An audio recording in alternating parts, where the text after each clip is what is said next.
วิธีการเปิดรหัส 2FA ในเว็บ TradeX Trade แบบง่ายๆก่อนอื่นให้ทุกคนดาวน์โหลดแอป Authenticator นี้ให้สำเร็จก่อนเมื่อดาวน์โหลดแล้วคลิกเข้าที่ XRTrade เลยกดเข้าสู่ระบบ XRTrade เข้าทาง Google ก็ได้คือกันเนาะ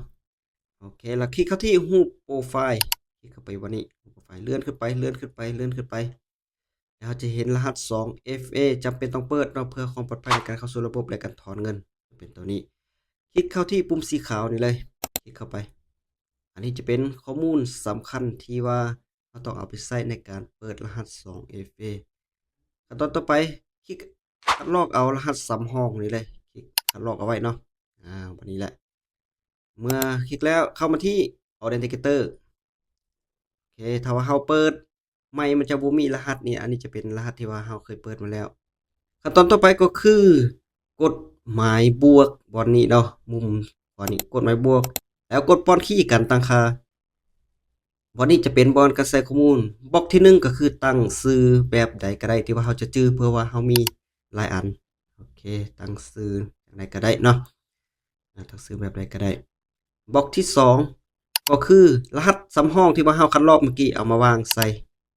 แล้วก็กดเพิ่มเลยกดเข้าไปที่เพิ่ม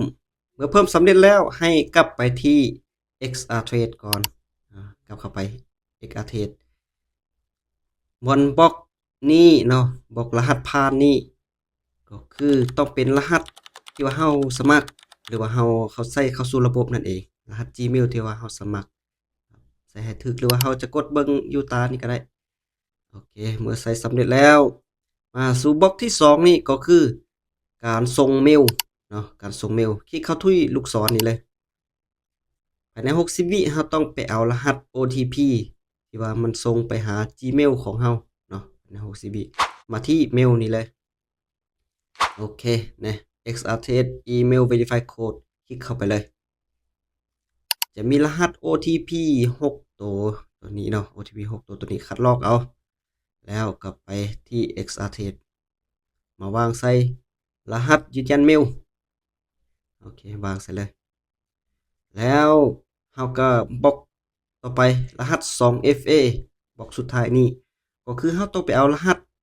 2FA อยู่ในแอป Authenticator โอเค